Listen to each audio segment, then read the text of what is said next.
Jai Baba. I am coming to you from Myrtle Beach, where some of us have gotten quite shaggy-haired, given our 2-month plus lockdown that's gone on here. But I am delighted to be able to participate in this anniversary celebration at Avatar's Abode virtually. My wife, Carol, and I were at Avatar's Abode last year for the spring Sahavas, had a wonderful time, met some great people, and we're actually hoping to come back again this year, though that doesn't look likely, maybe next year.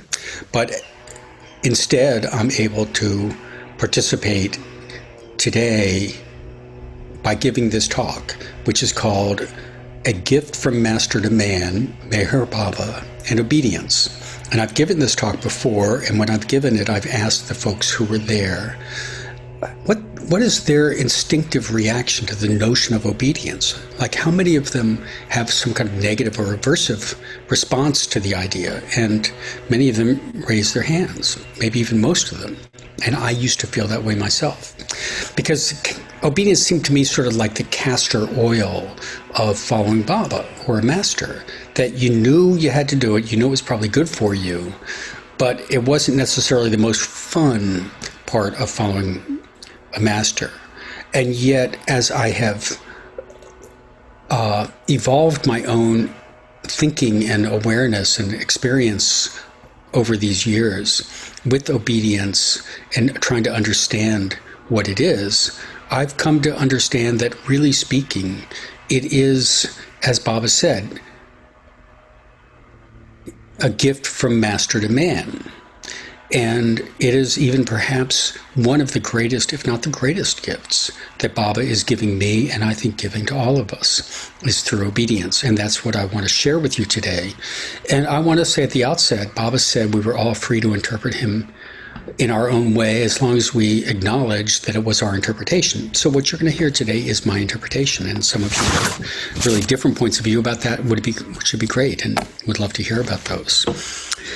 But I want to thread together some ideas here during the course of this to try to lead us toward a coherent place by the end of it. And I want to start by talking about Baba's silence, because I think we all recognize that Baba's silence, which spanned 44 years of his physical advent, was one of the, if not the most salient physical feature of his life as the God-man, as the Avatar. And he said some things about his silence. They weren't always easily and readily understood by us. And he said at various times he would break his silence, and then there was no apparent evidence of that having happened. But he did say that his silence would, when he broke it, would actually bring about a great transformation for all in creation. And because his silence was not for his benefit, he was already perfect. And so he didn't need the silence to advance himself. So he was doing it as part of his own universal work. And as I understand it, everything, or many things that Baba did, were of an archetypal nature. That is, what he does with one, or even is done on behalf of everybody. And it's almost like, if he kept silence for 44 years, it is as if everyone got the benefit of external silence for 44 years. Now, what is the benefit of external silence? Baba said, external silence helps inner silence, and only in the internal silence is Baba found, in profound inner silence. I am never silent, I speak eternally. The voice that is heard deep within the soul is my voice. So Baba is saying clearly that external silence should really be an enabler of the inner silence of the mind to help us hear and respond to the dictates of the heart.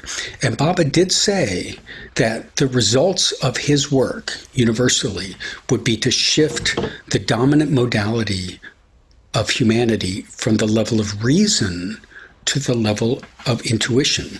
So his work was going to make available to humanity as a whole the capacity to attune to that inner voice.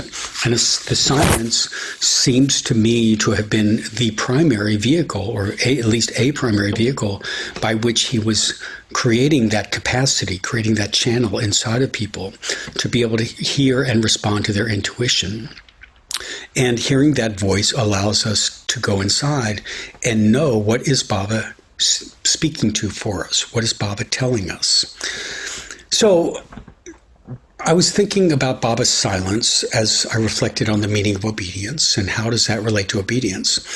And then the question was, okay, if the silence is to help create a channel inside of me to be able to listen to Baba, what is it that I'm listening for? And I thought about the prayer of repentance.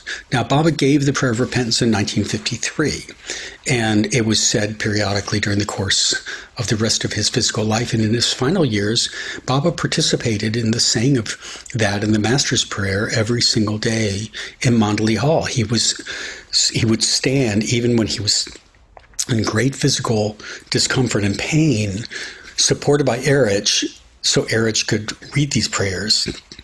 And Baba said his participation in the prayers was very important and significant, and that all who said the prayers thereafter would benefit by his participation. So taken together, the recitation of these prayers might be viewed by many of us as an important means of establishing and maintaining connection with Baba on a daily basis. Now, going to the repentance prayer, the last line of the prayer was of particular interest to me because it says, "Forgive me for my constant failures to think and speak and act according to your will." Now, I found that very confusing over the years because Baba has also said that nothing happens except by his will. So how could there possibly be any failure to think, speak, and act according to his will? And he said that on a number of occasions in a number of different ways, that everything really is under his control. So one day I was in Mandali Hall with Erich, and Erich, out of the blue, told this story. He talked about his own discomfort with the prayer of repentance and how it ended. And he spoke about how when the prayer was originally, because for the same reason, how does it make sense that we could fail to think, speak, and act according to Baba's will when everything happens by his will? But he said the prayer was actually given out by Baba in 1953 in Gujarati. And the word in Gujarati that was used at the end of that prayer was the word marji. And marji can mean either will or wish.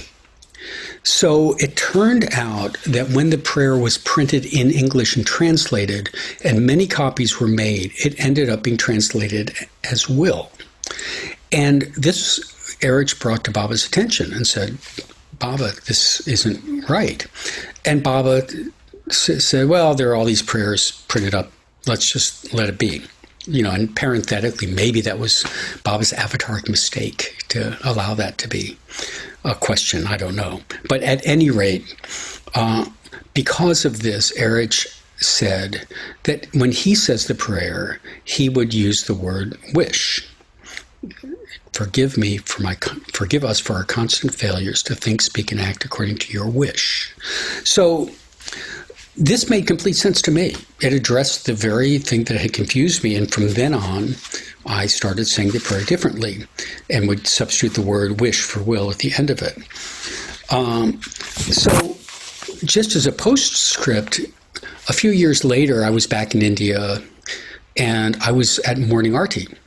And everyone there was saying the prayers, and we got to the prayer of repentance, and we got to the last line of it.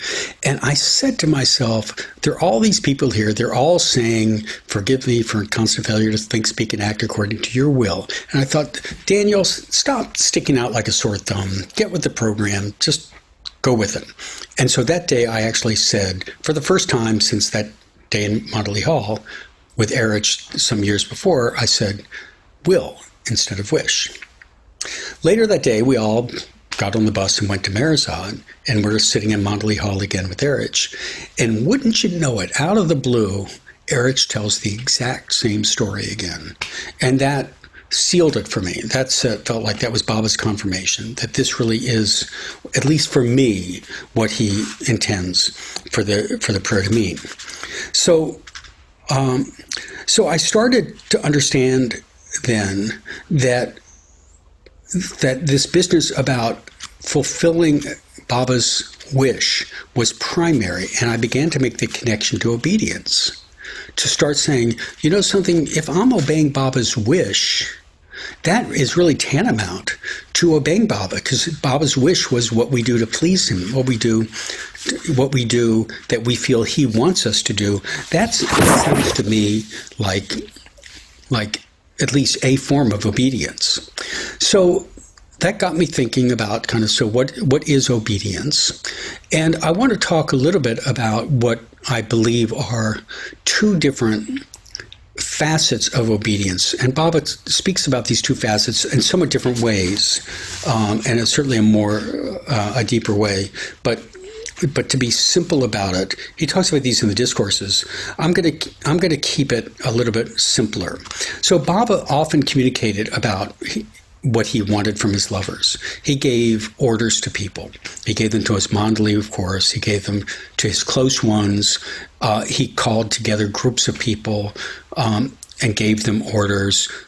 Sometimes he gave orders writ large to everybody to observe silence or keep a fast or say certain prayers or things like this a certain number of times a day. So there were these orders that Baba gave, but then there's this whole field of ways of attuning to Baba that one might call attuning to his wish. And I would put these two kinds of obedience into two categories. One is exoteric and one is esoteric obedience. Now, exoteric is literally something that is literal, that it comes from an external origin. So if Baba says, go to this place and do this thing and be back by such and such a time, that's an exoteric order in that sense. Baba's been very clear and specific about it. Then there's a whole stream of things that we would call esoteric, which means that they have an inner meaning or origin to them. And and Baba, it seemed that this is guidance that Baba wanted us to learn and listen, how to listen for and follow. Baba did say, if you obey implicitly and unquestioningly, you win. He actually seemed, in a way, to place as great, or sometimes maybe even greater emphasis on the implicit guidance than he did on the explicit, even though he was absolutely strict about his orders. But he placed great emphasis on people learning to follow this inner guidance. And I want to give just a couple of examples of people that we know of and that some of you knew. One is William Donkin, how during the New Life, Donkin was one of the companions that was with Baba. And he went through the Lengodi phase and the Gypsy phase with Baba, and in 1952, all the companions were with Baba in Dehradun, and Baba changed the terms of the New Life, and he said, so from now on, you can choose either what I'm going to call Plan A or Plan B. And Plan A, you stay with me and continue to follow the New Life with me, and Plan B is you go on your own. You can be in business or what have you, but you're still following the New Life, but not with me physically. And Don chose Plan B, to be on his own. And he later sent a letter to Elizabeth Patterson clarifying that he did this because he felt that that's what Baba wanted from him, even though Baba never gave him that order. Another example, which is close to home here, is Francis Brabazon. And this is a story I heard from Bill LePage, so hopefully I got it accurately, especially if Bill is watching, he told the story about how Francis was with Baba in India, along with Ivy Deuce in 1952. And at the time, Francis, I believe, was the obvious successor to the Baron in leading the Sufi movement in Australia. And Baba said something to the two of them like, Ivy can become Murshida for America and Francis Murshid for Australia. And Francis declined. And he did this because even though outwardly Baba had made this pronouncement, Francis actually felt that Baba wanted something different from him. And so he demurred on that. And later on, Erich did, in fact, confirm Francis in his interpretation that he had interpreted Baba properly. So these are just two examples of really great disciples who we know of, who Baba had trained to listen to the inner prompting and the inner guidance as their form of obedience of him. And there are many other stories that I think many of us know of.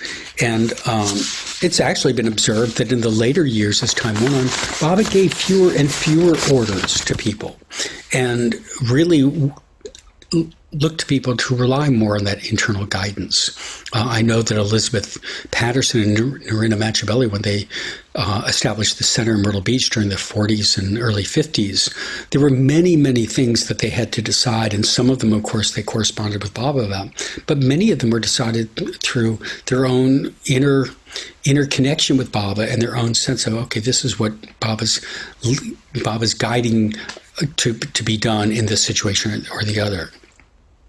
And it was observed that in the later years, Baba gave fewer and fewer directives. I know I was with the Mayor Baba Washington Gathering for many years, and at one time, Erich wrote us a letter. It's been published since in the book, The Ancient One by Nashawan. And in it, one of the things Erich addressed was this whole business about orders and so on. And he said it wasn't like Bob was kind of constantly giving us a stream of orders. That wasn't how things were around him. And so it really was, over time especially, Baba encouraging people to look inwardly for that guidance and start to rely more and more on their own intuition. So in the next part of the talk, I want to talk about what is the challenge that we're then faced with, and how do we go about facing that challenge if we're going to find our source of guidance and be able to obey it more within. And we'll cover that. So welcome back. This is part 2 of the talk, Gift from Master to Man, Mayor Baba and Obedience. And in the first part, I spoke about the importance of Baba's silence in opening channels within us to be able to hear and respond to his voice, and spoke about that when we listen to that voice, what is it we're listening for?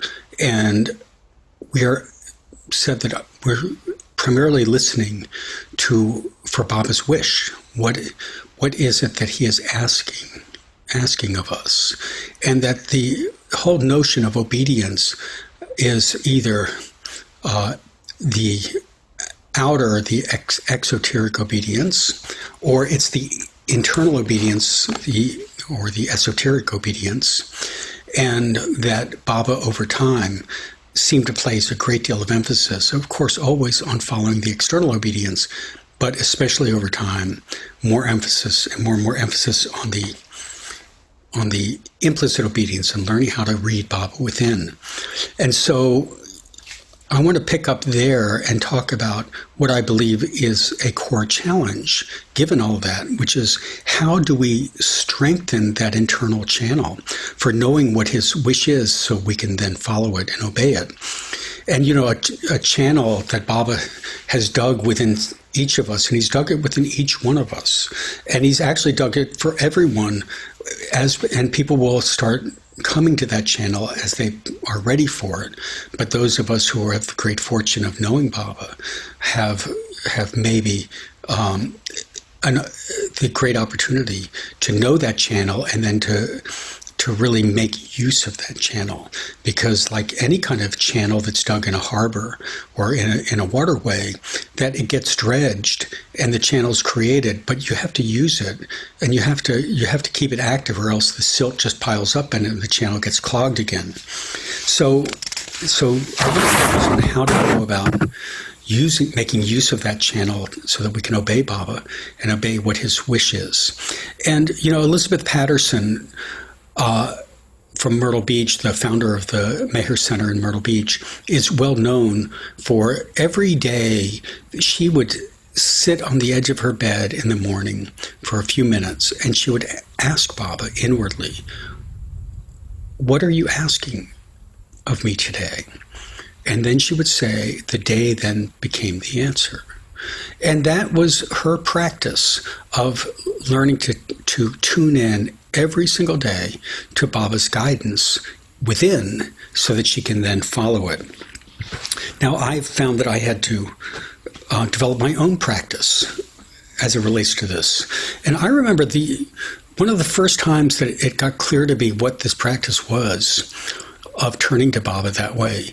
I was in India with my wife at the time, and we were experiencing some issues with fertility. We were trying to conceive a child and not being successful. And so we went to visit Bao, who at that time had an office in Lower Mehrabad, in addition to at the trust office. And we sat with him in his office, and we shared with him all that we'd been going through and all of our struggles and so on, and trying to say, what should we do? Should we do medical procedures? Should we do adoption? Should we give up completely and just be childless? What should we do? And Bao listened very patiently, and then he said, why don't you go to the Samadhi and ask Baba? Now, that might seem like an obvious thing to do, and it wasn't like I'd never asked Baba for anything before, but this was a very, this really mattered. This was like a big thing to put in front of Baba that way. And so we left Bao, and I went up to the Samadhi and sat with Baba, and I said, Baba, what are you asking of us relative to this situation? And I felt Baba say, I felt within, you should adopt. And okay, I got that. Did I really hear it? And so then I went down the hill. We were staying at the Mayor Pilgrim Center at the time. And I went down to the MPC, and there's a little reading room right next to the dining room there. And there would be newspapers in there. And so I just decided to go in there and sit and just relax for a while. And I picked up a newspaper. And I opened the newspaper. And wouldn't you know it, I just opened it at random. And there was, like, on both sides of the newspaper was a big article, The Joy of Adoption. So I took that as Baba's confirmation. But yes, you actually did hear me. And that was, and there were other things that Baba did around that same thing. But it all confirmed for me that yes, I was actually hearing Baba, even though it wasn't like a big voice thundering from on a high or anything like that. But it was true, and that I should follow it, and that of course is what we did. Now, I started from that time on to start say, well, maybe I should really be doing this with a lot of things in my life. It's not just relegated to kind of quote big things. It should be everything. Because Baba did say or indicate that in the spiritual life, there's no real difference between big things and little things, and that we should not create some kind of false hierarchy of differences between them. So I realized I need to be doing this as a practice. And so Because every time I'm faced with something like that, it is an opportunity for me to align myself with Baba's wish and to find out, well, what is Baba wanting from me? And so I found myself making this kind of effort by placing before Baba a core question, which is, what is it you're asking of me relative to the situation or issue or decision I'm facing? And then listening for a response. Now, having done this for a while, I began to feel that there was an essential precondition to be able to actually receive a response. And that precondition was that I would say to Baba, when asking the question, say, whatever you give me by way of a response that I can actually discern, I will follow it.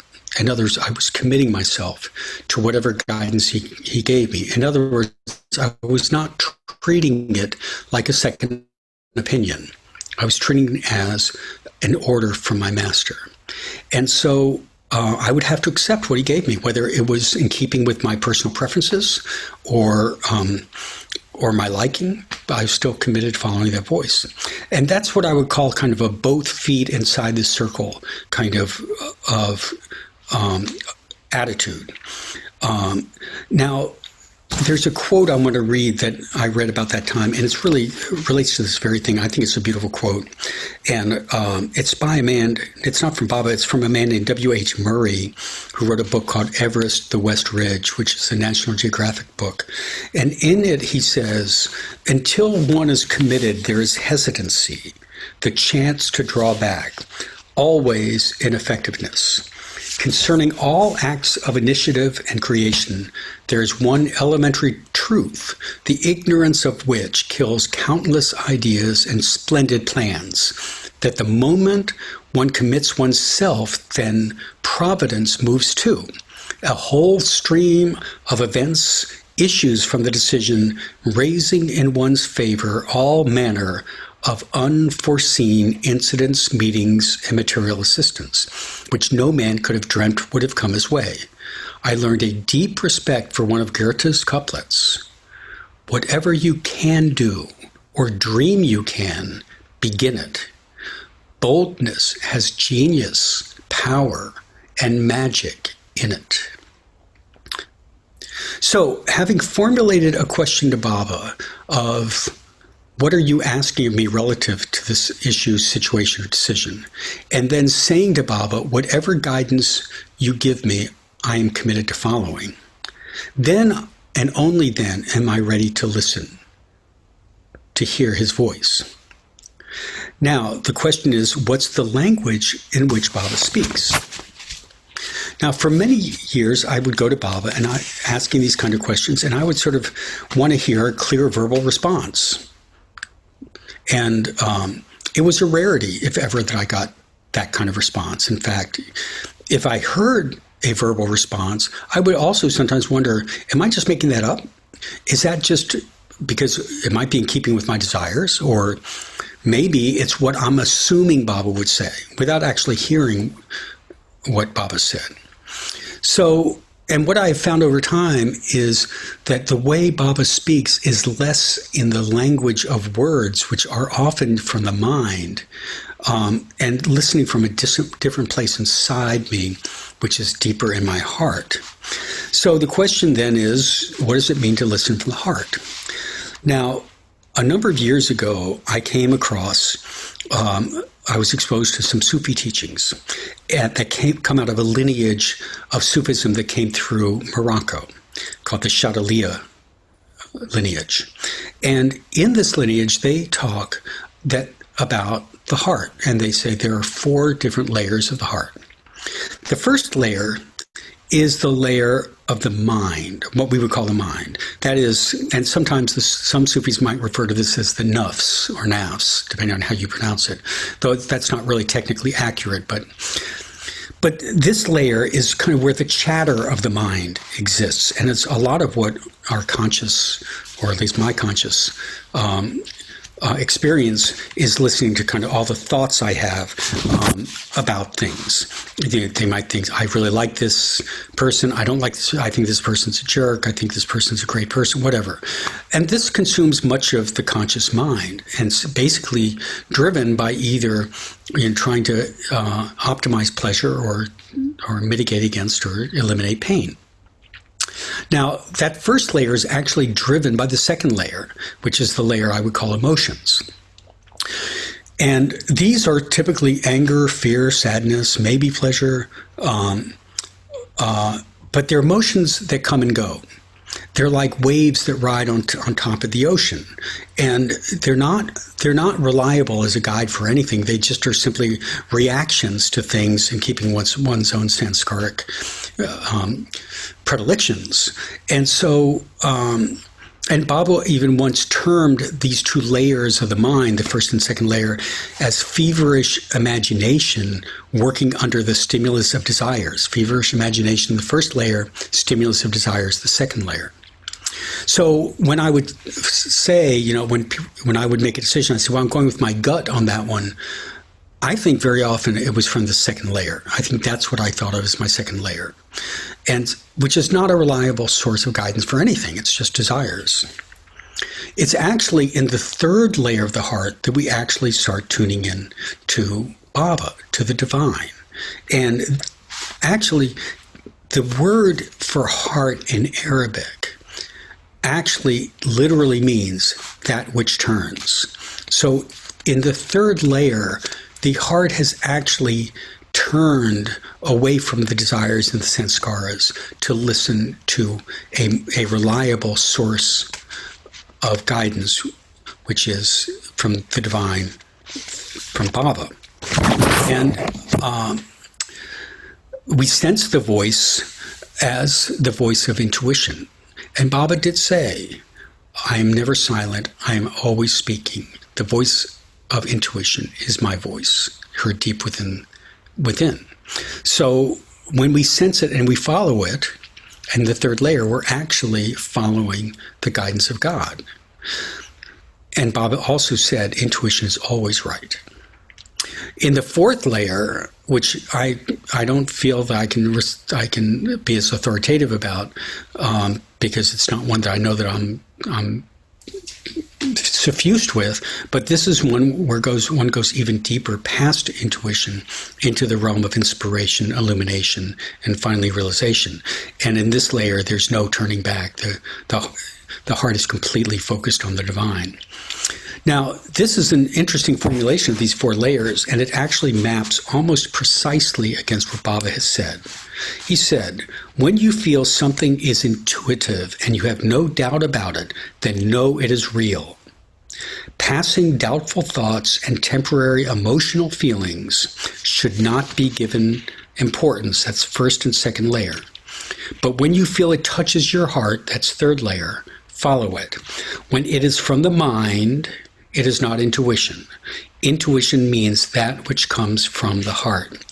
In the divine path, first there's intuition, then inspiration, then illumination, and then finally realizations. If it touches your heart, follow it. And God willing, from today, you will know that if it is intuition, it is right. Now, I have found the four layers of the heart to be a useful paradigm for helping me navigate my own inner experience of tuning into Baba, to really help me stay on track, to make sure that when I turn to Baba to listen to his voice so I can feel like I know what his wish is, I can then make sure I've descended to the proper layer of the heart so I can feel more confident that what I'm hearing from Baba is in fact intuition. But to get to this third layer clearly requires the silencing of the mind. It requires the silencing of the chatter, and it requires the silencing of the desire patterns that drive the chatter. And this silencing is this channel that Baba creates into the third layer, I believe, is the very channel that Baba came through his silence to open up for each one of us. I've also found that when I listen from the heart, there are actually different ways that I can listen. But one of the things I've learned over time is that if I can make my heart as pliable and malleable as possible when I'm listening from that third layer. So I'm not listening for words, but I'm listening through feeling. And I can feel my heart in that third layer. And I can feel what shape it has and what qualities it has. And as I ask my question for guidance and I feel the shift, any shift in the quality or the nature of the feelings in that heart, that becomes like a primary way for me to know. So here's what the guidance is. So for example, if I'm going to be meeting with somebody and I say to Baba, what are you asking of me in relationship to this person? Maybe I go into the third layer and I can feel it's very warm and embracing in the quality of my heart. And I can say, oh, it's asking me to be warm and embracing. Or alternatively, maybe I go in my heart, I've asked how to relate to this person, and I can feel a kind of a holding back feeling, almost like a barrier in me. And that's maybe telling me that maybe I'm being asked to be a little bit more detached, like that. So these are ways I've been experimenting with and trying to learn how to be more attuned to inside myself as a way of having a more refined, nuanced way of listening to Baba's promptings in my own heart. So Baba said, the book I shall make people read is the book of the heart, which alone holds the key to the mystery of life. And this is what I feel Baba is talking about when he says that the only book he would have us learn to read is this book of the heart. This is in this third layer. This is the book of the heart that I feel Baba's trying to open up in us. And it seems that it's the channel he dug through his silence that allows us to go into that deeper layer of the heart. Now, I want to shift the focus a little bit, though it's not really a shift, but I want to talk about a shift from talking about obedience to talking about reliance. So, learning to trust or rely on intuition and then obeying it, which is what we've been talking about in this part of the talk. It seems to me a lifelong process of learning and deepening that practice. It takes a lot of commitment, takes a lot of patience, a lot of practice. And in reality, this approach to obedience begins to translate to what I would call reliance. Now, the Sufis actually have a word for reliance. It's tawakkul, and it literally means reliance on the one.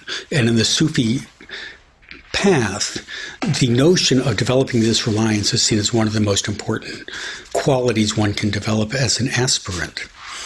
And of course, Baba encouraged this reliance on him. He wanted us to make him his father, make him our father and our mother. And, I was always impressed with Bao Natu, because I think he's a really great example of this.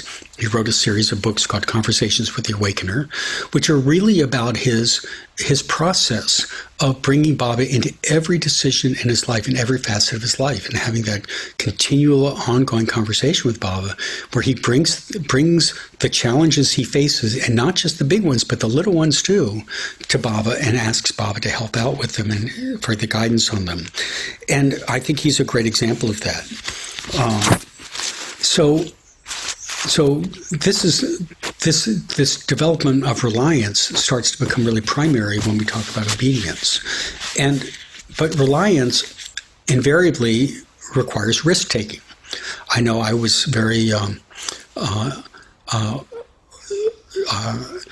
very associated with Kitty Davy at the Mayor Center for many years, and I always felt her encouragement to develop my reliance on Baba, but it was clear to me that the cost of that reliance was going to be having to develop trust in Baba, and to develop trust meant taking risks.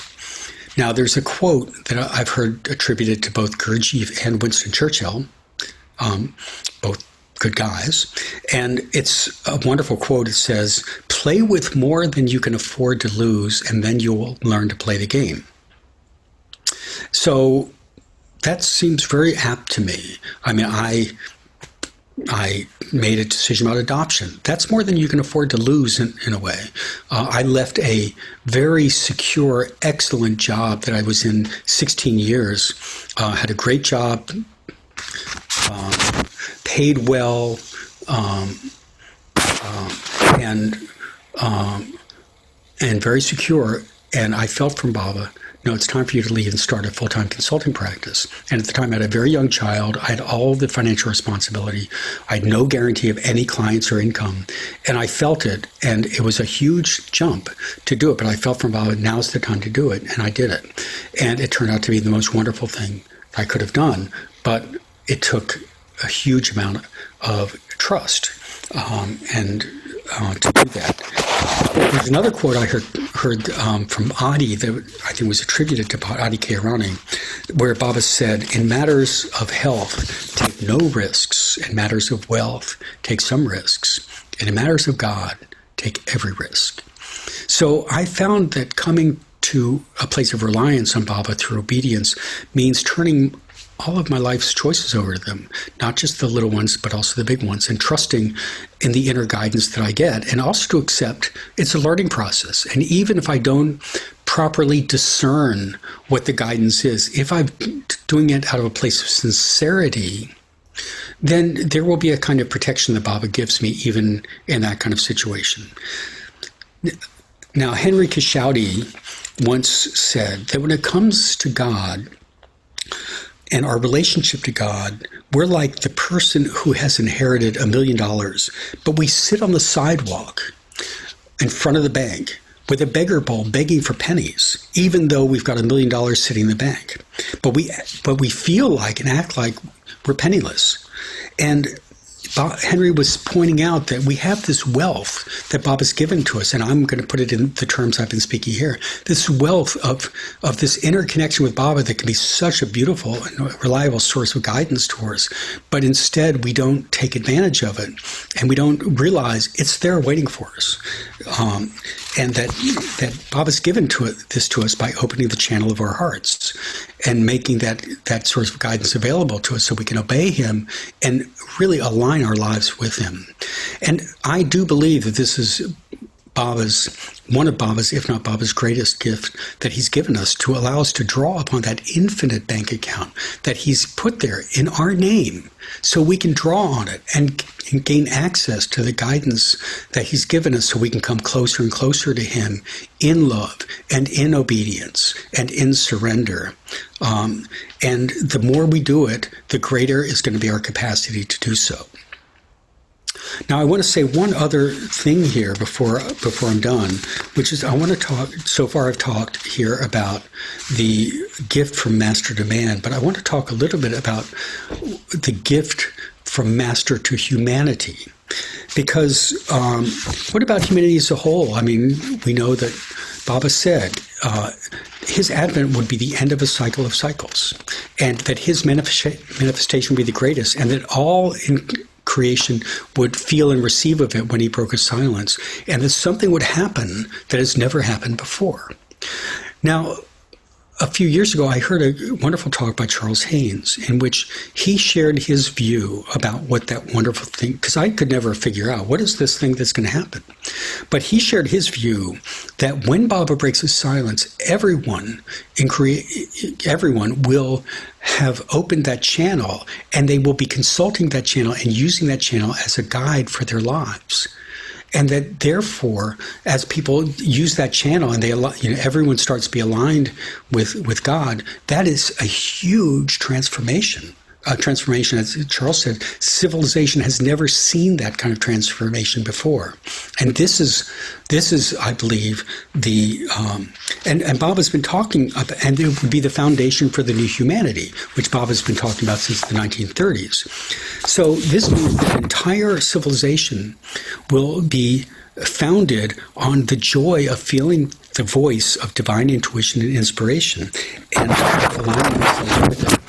So, and they'll know that voice, and how they know it is Meher Baba, they will know it, and that will be the transformation that will be the result of Baba's speaking his word and breaking his silence.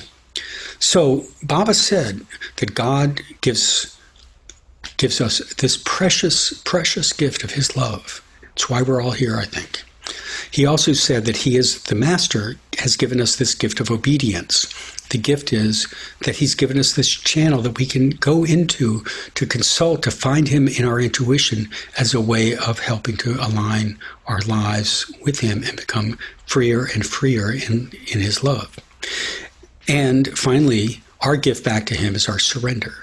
And our surrender is our complete acceptance that in everything we do and everything that happens to us, that we understand that it is nothing but the outcome of his love for us. And it comes out of his own caring for each one of us. And it's in keeping with the quote from Hafez that Baba had read out just before he dropped his physical body in 1969, where Hafez says that whatever my master does is of the highest benefit to all concerned. Jai Baba, thank you for listening. Yep. So, Marcia, this is on the YouTube. You can get it on YouTube if you want to see the whole thing. Yeah, I will. I've been doing that, but sometimes it's nice to be able to participate. But I've been watching everything on YouTube because I've been, So, but I'm glad you guys are out there. Helping. Yeah. It's really good. Where are you from, Marcia? Where are you from? Chicago. Yeah. Okay, good. So first, I wanted to respond to something you said, and because I agree with everything you said about needing to kind of go deeper and not just go with my initial reaction to stuff, because that's kind of where I am. But I found out since I did this actually, and Jeff and I has given me another example, that there's a very, very close follower of Baba's from the early years named Dina Talati. And that Baba had told her that any time she wants inner guidance from him, just to kind of, I think maybe even to touch her heart or something like that. But the first thought that comes to her is from him. And he said, never doubt that. That's always going to be the first thought. And Jeff told me that was something that Roshan Karwala also was told by Baba. And so I've thought about that, and I've thought, well, these my guests are people who have done so much inner work over lifetimes that they automatically go to that third layer.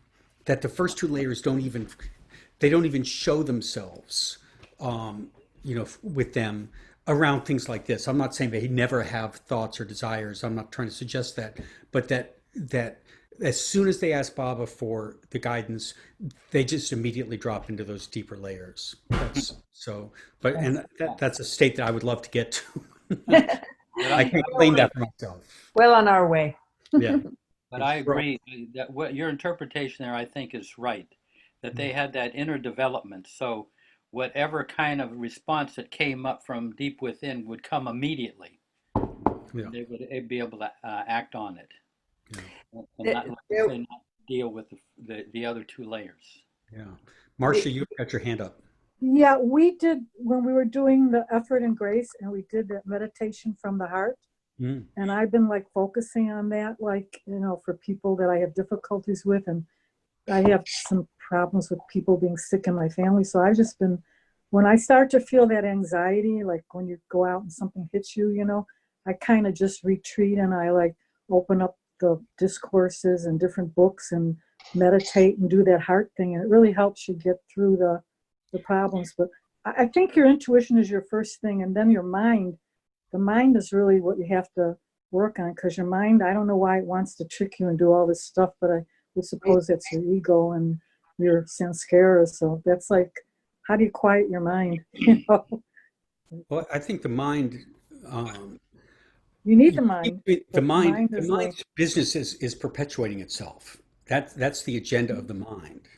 It doesn't want to give up its own separative existence, and so it keeps generating stuff and holding, grasping, gripping our consciousness so that we can continue to identify with it. And so the whole process of spiritual development, it seems to me, is ungripping from that. I know for me, it's it's so tempting to let my mind keep my mind in the driver's seat, because it's such a strong voice. Baba said that the voice the heart is a quiet, it's the small, quiet inner voice, whereas the mind's voice isn't so quiet. And so it's sort of Yeah. having enough speed bumps inside of me to sort of, slow down enough to realize, hold it, Daniel, this isn't really going to help you. So let's relax the grip of the mind, over what I'm really listening to, and let's kind of let it go. And then once I do that, then I can drop down, you know. into the But I heart. like the idea of the conveyor belt. So now I image a conveyor belt. So when I have a thought, I put it on a conveyor belt and send it to Baba. But you have to think about what you're sending them to, because you just can't dump a whole bunch of stuff and not address it, right? So that goes back to you, Jeff, with the, I used to work in a cafeteria when I was 16, and they had the dishes pop up. So every time I hear the story about the conveyor belt and the dishes popping up, and maybe it does get better eventually, but it keeps repeating everything, because I guess that's what Baba does. He gives you something good, like the kick and the kiss, and it's like, wow, he doesn't let you rest. It's always something, right? Yeah. Yeah, yeah. Jeff, yeah. Jeff, you talked about the conveyor belt, and we had dinner with Danusha last night, and she was explaining that metaphor to her, but I'm not sure everybody here has heard that metaphor. Do you want to share it? Well, I mean, that just came to me because Darwin used to say, It's 1 o'clock.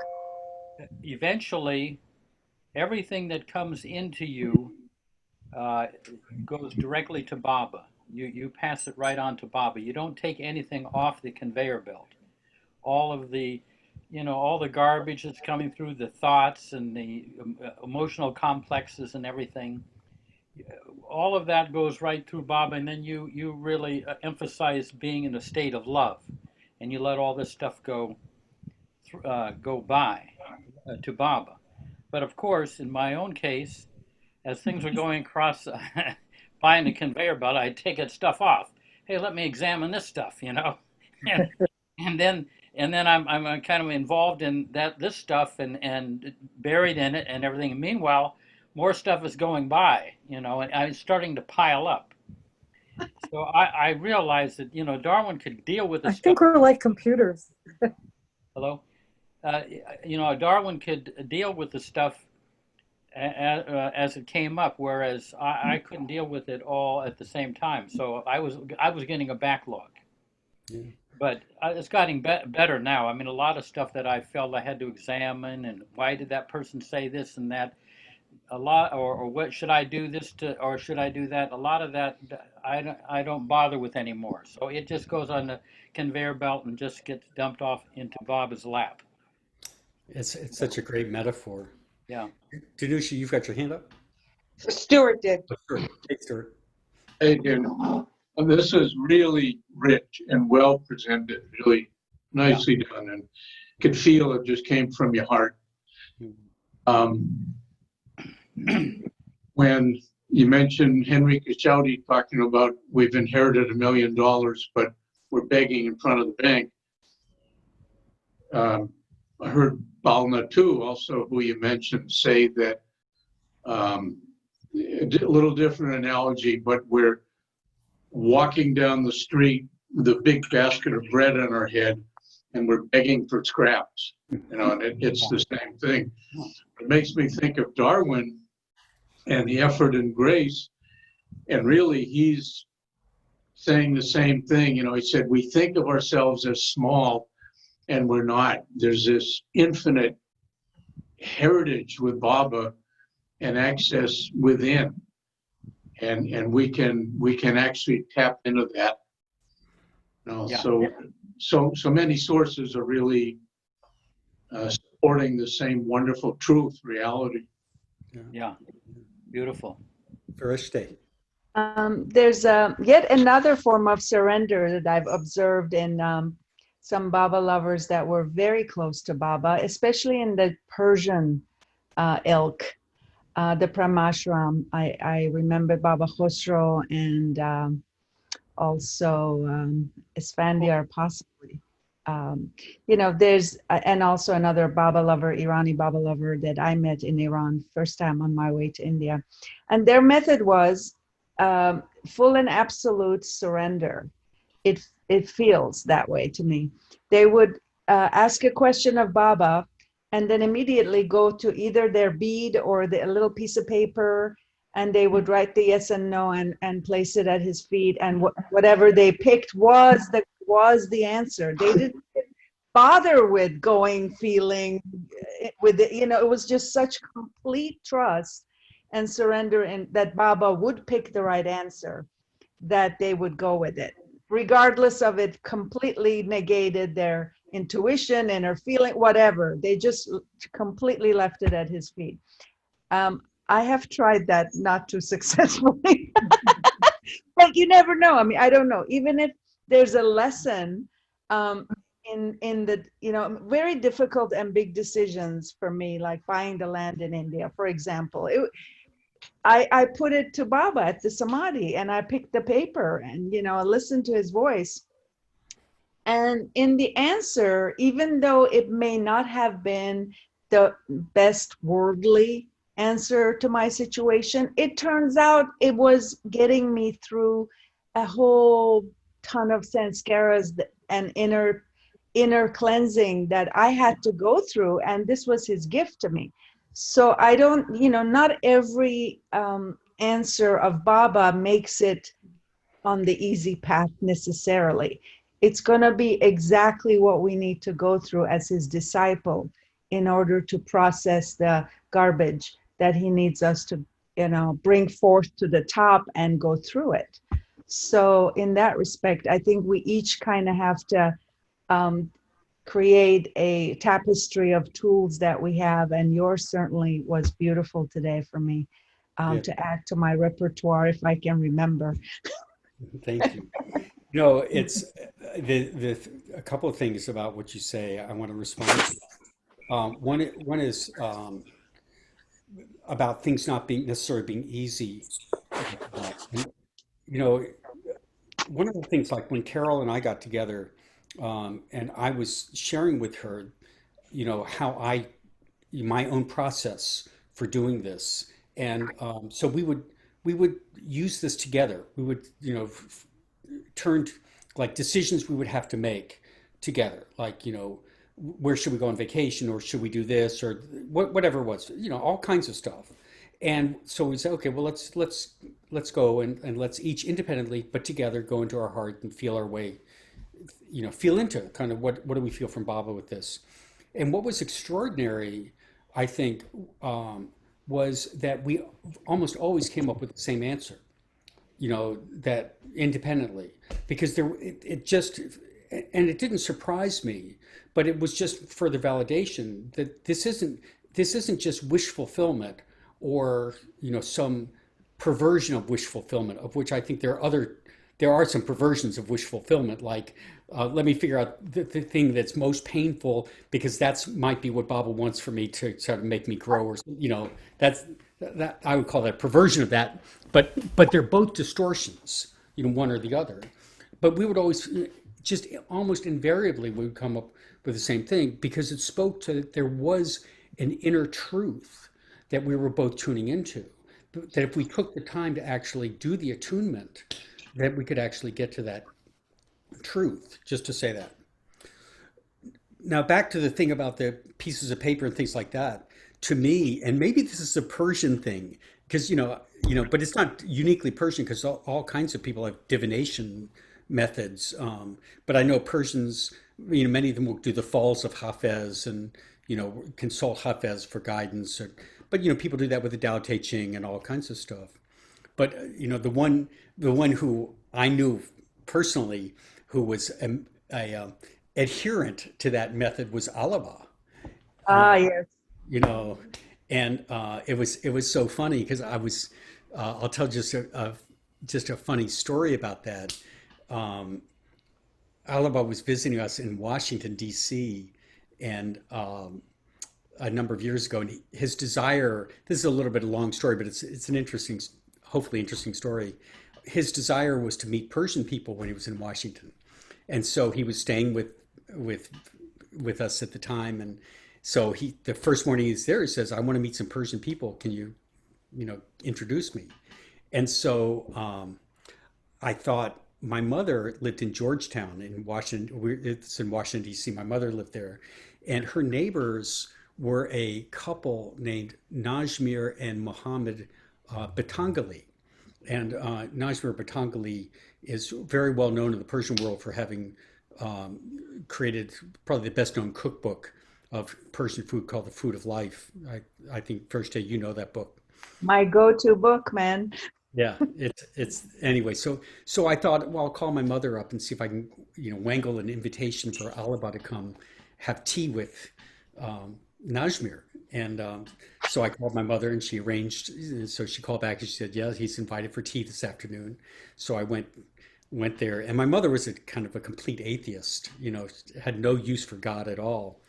So I went and I drove down with Alaba, and I was leaving him off to have his tea, and then I went over to my mother's house next door to wait for him, and my mother was there, and so I was sitting with my mother, and then a few minutes later, the phone rings, and it's Najmir inviting my mother and I over to join them for tea. So we go over to their house, and it's a beautiful Persian. You can imagine Persian rugs, Persian everything. They were. They were essentially political refugees from Persia, and so Najmir and Alaba were having this incredible conversation in Farsi. So my mother and I were just enjoying the pastries and tea, and while they were engaged in this great conversation, and then at some point they stopped the conversation. And Alaba turned to my mother and he says, "Are you coming to hear me talk tonight at Daniel's house?" And my mother, the last thing in the world she would want to do is hear Alaba speak.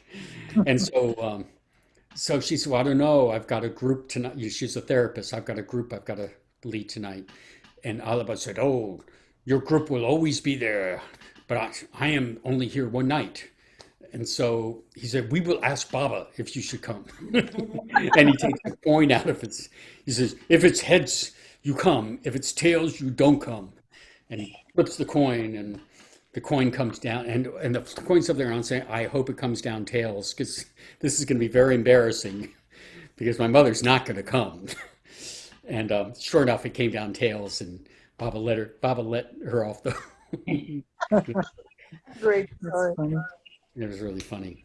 What a blessing for that Persian lady to have Alaba there. And oh my gosh, did you keep in touch with her afterward? No, not much, but I'll tell you an interesting story about that, just to put a little tag on that story. So they published they were book publishers. They published The Food of Life, and they published a book called The Dance of Life, which was translations of Hafez, with beautiful illustrations, beautiful book. And so at the end of the time, she wanted to give Alaba a gift. And so she brought out a copy of The Dance of Life to give him. And she inscribed in it, "To my dear friend and teacher, Ali Akbar Sharp Puzanam," which is Alaba's name, and gave it to him. And Alaba looked at it, and he didn't like the "and teacher," and so he crossed that out, but took the book. And a couple of years later, Mara died, and after Mara died, Shariar put out a booklet that I think Mani had composed in honor of Mara. And some of you may have seen the booklet. I don't know, 20-page booklet or something. And in it, she included a Hafez poem, that she thought was particularly appropriate. And if you look at it, and the version of the poem came from that book. It was from The Dance of Life. Oh, I'm pretty sure that it makes sense to me that Alaba took that book back and passed it around Marizad, and that's how that poem got placed in that book. Can you So get that book from Shariar Press? I don't think so. I don't think it's in publication anymore. I went on Oh, their website. It's a beautiful book, though. First, have you seen it? I have not, but I'm sure if we do a search online, maybe it'll pop up in a used bookstore somewhere. It's called, I think it's We called need the author and the cookbook too. Yeah, with cookbook you can definitely get because I just bought it. It's an incredible cookbook, just to say. Um, What was the author's name? I hope I remember. Najmir Betangali. Last name is Betamgli. Now, and first name Najmir. I don't know how you pronounce it. Anyway, that's. But I wanted, since we've got a little bit more time, Jeff, you're back. I want to open up Yeah. another topic here to sort of explore it a little bit, which is the relationship between obedience and surrender. Because, I addressed surrender at the very end of my talk, but I didn't say much about it. And, um, and I think that's fertile discussion about what is that relationship. And Jeff, I think you've got some thoughts about that. And Hmm. so I'd like to hear your thoughts and then just open up for other people's Yeah. thoughts about it. Well, yeah, man, I ran out of power, so I had to go get another computer. Um, but as far as obedience, people ask me, how do we obey Baba? And there are all these different instructions, but I think doing the loving thing. That is Baba's wish, rather than doing the reactive thing, doing the loving thing. As far as simplifying it, what is the loving thing to do in this situation, and what is the kind of negative reactive thing or the uninspired thing to do? Anyway, as far as surrender, the last line on there are those words that Baba said, but there's one, he who loves, see, what is it? He who loves, Surrender is a gift from man to master. yeah, but there's more to that. One of them is love asks of the beloved, or obedience does the will of the beloved, and surrender, there's no one but the beloved. In other words, the middleman has dropped out. So when at the level of obedience, I am obeying Baba, and that prepares for the point where you decide, why don't I just let Baba live the life and drop out of the picture and let him be the one who lives. And so it takes out like, I got to obey Baba. And as long as I'm trying to obey Baba, then I'm there and he's there. But if I can drop out of the picture and let love or Baba be the doer, then I'm kind of more the witness of him living my life. Does that make sense? And but it has to be given from us to him. It's not like he can come over and say, hey, you're surrendering to me, buddy. He has to wait until we invite him. This is just my feeling, until we invite him to live our life. But then it takes obedience kind of out of the picture, as far as having to try to ascertain what he wants, what is his wishes. But that, like I say, that's the stage of obedience, which is, is an incredible state. Marcia, you've got your hand up. Did you want to comment on this? Yeah, I remember reading somewhere, so I do this in my mind or my heart. I remember Baba, and then the next one is I obey Baba. Then I serve Baba, love Baba, and surrender myself to Baba. So I kind of, those are the things I think about, that I don't remember where I read it, but. Let me see if I can find the book. Yeah. Jim, you want to comment? I just wanted to read the last sentence that Jeff was talking about. Oh, good. Yeah. The one who loves desires to do the will of the beloved and seeks union with the beloved. Obedience performs the will of the beloved and seeks the pleasure of the beloved. Surrender resigns to the will of the beloved and seeks nothing. I remember another variation on that where about, I think, as I recall, surrender is where one has no existence other than the beloved. Yeah, that's part of that. That's part of that same quote, Jim. See if you can find that. I'm Surrender just knows, looking at here. It may be in everything. surrender knows no existence but the beloved. Yeah. Yeah. But the question for me is how to get, like, for me, working with obedience, the way I've talked about it, is kind of how far I've gotten. Yeah. I mean, Yeah. that's sort of like that's my own growing edge. And that's been my growing edge for many years with Baba. It's been how to get farther and farther. But to make the leap to what you're talking about seems like a really big leap. I see a hand up there with Danusha and Stuart, so maybe you guys want to comment Yeah. before.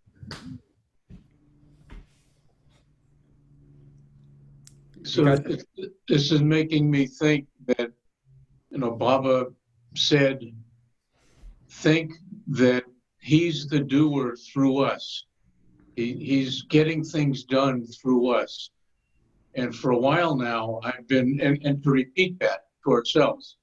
And I've been using that quite a bit lately. And in Jeff's terms, I think that helps bit by bit, maybe take the ego out of the equation, as Jeff has said. And I find that really powerful. And there's like this endless realm to walk into there. Really keep repeating that to ourselves. Yeah, Darwin used to say, don't think of yourself as a base of operations. Think of yourself as a conduit, as a vehicle. So it's going from that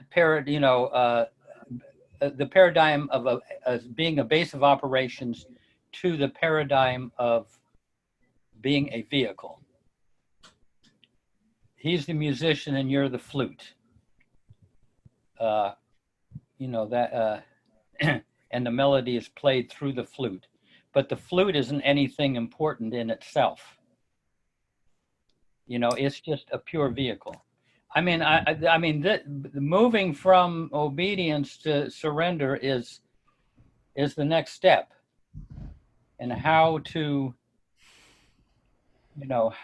get out of the way so that Baba is the one that's one of Kitty's favorite lines from the Bible was, "Not I, but Christ liveth in me."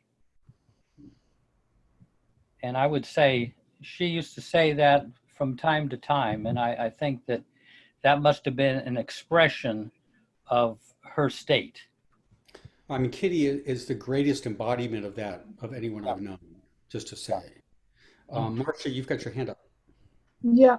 When I do art, I know now that I'm just a vehicle for Baba because he's not in the body. So I just colors pop in my head, things pop in my head, and I don't know where they come from, but I'm like, when I'm not thinking at all, it's like all there, and I know it's from Baba. But the thing about surrendering is like having it to admit that you don't have control over anything. That if you invite Baba into your heart, it's kind of like, oh my God, I don't have free will at all. It's kind of like, oh, then you kind of think, oh, he's controlling me. And then I said, okay, that's okay, because I'm not doing so good on my own. So I'm glad that I have that now. And I think he shut down the world so that we could be doing this right now. So this is, everything is his plan. It's kind of like if this pandemic wouldn't have happened, we would not all be here together doing this stuff, right? So it kind of connects all the people all over the world on a spiritual level, right? Anyway. So much. In the next paragraph, I found the thing you're talking about. One who surrenders all, body, mind, and all else, has no existence other than that of the beloved, who alone exists in him. Yeah, that's the kind of, that puts it into plain English. Yeah. Can you repeat that? Yeah, read that again. Read it again. Uh-oh, he lost the page. No, I got it here. I'll read just the paragraph here. One who loves is a lover of the beloved.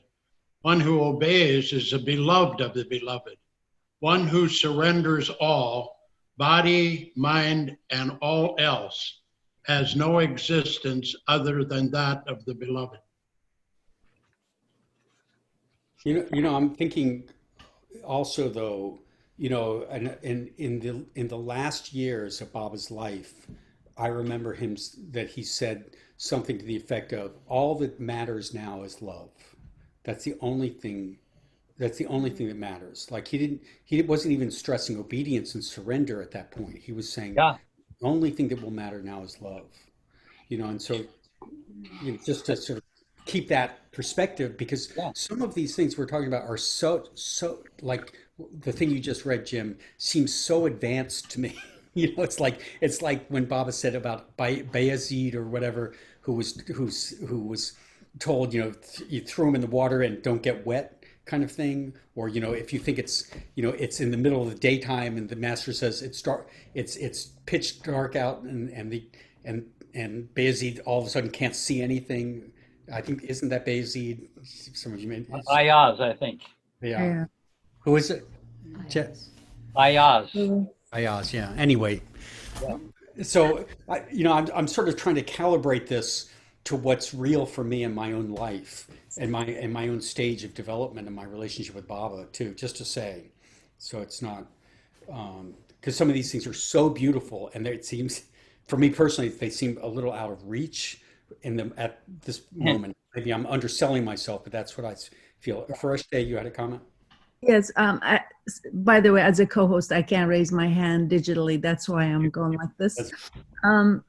So I just wanted to say that, since we've been reading Norina's mystical messages through Norina of Baba, the main and overwhelming and overpowering message out of these, even though the language is somewhat difficult, but it is that Baba is telling us that he is doing within us. He is actually, once we have surrendered to him as our master, it is him going through the day, doing the process of sanskaric unwinding.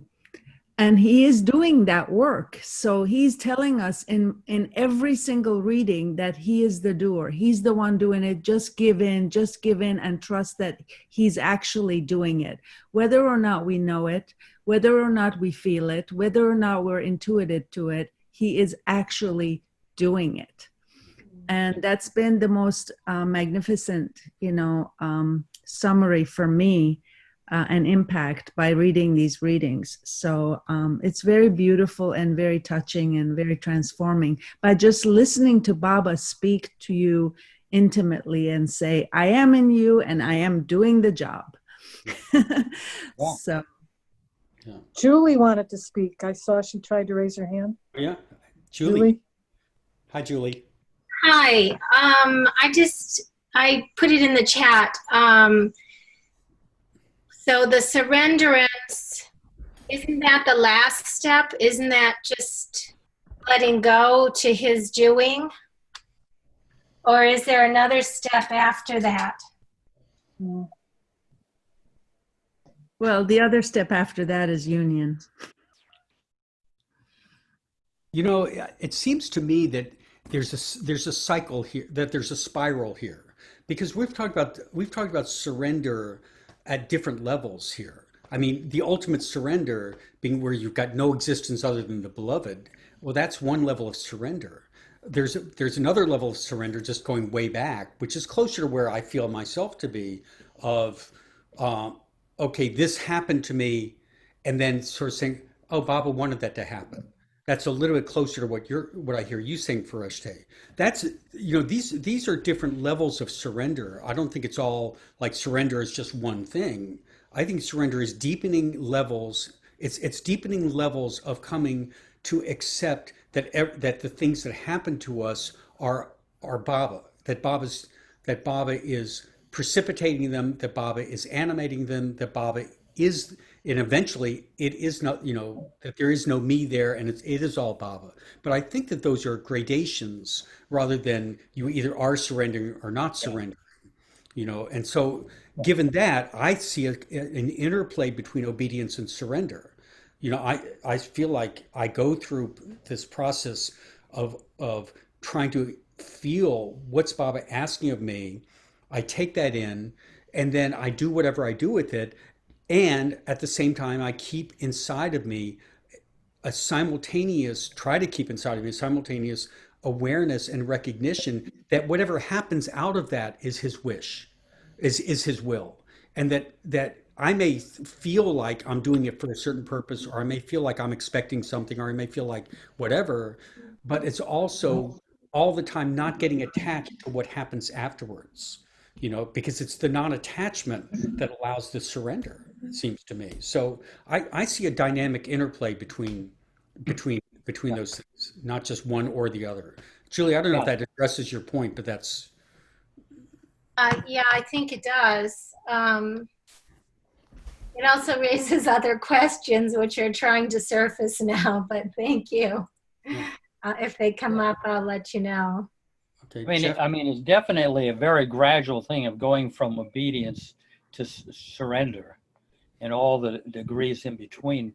And going from a kind of intuitive knowledge of this happening to an experiential knowledge, experiential knowing. You can know. It's 1:30.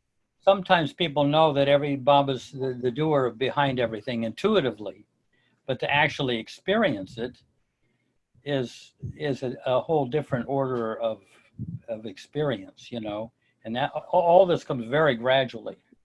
I was thinking, like, if I had a chart, I could show this, but I like this conversation makes me think of it this way, that like when I come to Baba, I come from love. Like my initial experience with Baba is love, and that's what I'm consumed with. That's it. And that sort of dominates. And then over time, then obedience starts to come into it. And you start to understand obedience is really a part of the experience of being with Baba, and it's actually part of the expression of the love, and it's part of the channels by which love expresses itself. And so it's a combination. So obedience gets woven into it. It's almost like you're making a batter, and you start you start with certain ingredients of the batter, and then you add the obedience, and that gets woven into it. And then as you work with the obedience, then the surrender starts to get woven into that, and that gets and so you have all three ingredients all interplay with each other. So it seems to me developmental in that sense. That's totally simplistic. Definitely. Yeah. The interesting thing I feel is that that obeying Baba is really, I've always felt, is just obeying what love would want: to be kind, to be generous, to be empathetic. I mean, Baba's playing the bad guy there, like as if he's demanding these things, but really he's just asking us all these different ways that love can express itself: to be honest, to be empathetic, to be kind, to be generous. I mean, it's not like he needs us to do that. This is training us so that we can live from love rather than from our selfishness. As long as we understand that love is not a simplistic idea about what love is, because and you watch the Mandali, there are ways in which they acted toward people and treated people that didn't look particularly quote kind or generous or loving. And so as long as we don't sort of approach it like we have a concept of what kindness, of what love is, but can't be a concept out of this inner experience of, because I agree with you. I think ultimately everything I get from my third layer of my heart and beyond is guided by love, but that love doesn't always look like what the world would consider to be loving. Definitely. It has sometimes love says no. That's right. Sometimes love. Yeah. Enough. Says, Oh, and Jeff, as you say, when they did it, it just didn't wound as uh, like an egoistic, non-loving word would do. It just wouldn't wound as deep. It would do the job, get the job done without hurting the person deeply. just to say, I had experience with a mandali where it hurt really deeply, but it ultimately was very growthful for me. Yeah. Mm, Just to say that I hurt. I wouldn't make hurt a criteria either, Yeah. because I've Yeah. experienced it with the mandali, with different mandali, and Yeah. and and I've looked back with deep appreciation and love for what I was given through that process. Yeah. mm. But fun it wasn't. Just to Yeah. say. Val laid into him one time Oh yeah, more than once. publicly. Right. He spoiled me. Well, like when you have with Baba, you don't always get what you want. You get what you need, And it's the same thing with children. So being unkind is actually doing them a favor, because otherwise you're enabling them to continue with bad behavior, Yeah.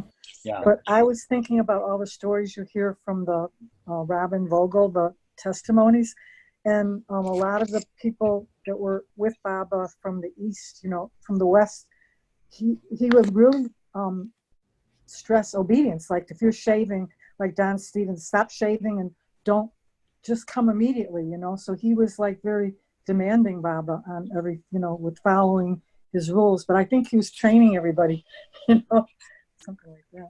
Yeah, I know. I just reread Arnavaz's book, Gift of God, which is just an incredible book. I mean, I have to say, and an incredibly beautiful book. But I was so struck from the beginning with her, her focus on obedience that is so throughout that book. It's like it's it's one of the two or three dominant themes in that book was about what the relationship with Baba meant could not be separated out from the concept of obedience. There was like no separation between those two things. Do you remember the conversations when they were in Portofino and Baba had set them out, the Westerners out on an excursion, and only one person came back because they heard in their heart that he wanted them to return. So he was upset with everybody, that they didn't listen to their heart and return. So That's a great example. That's a beautiful example, Marcia. Yeah.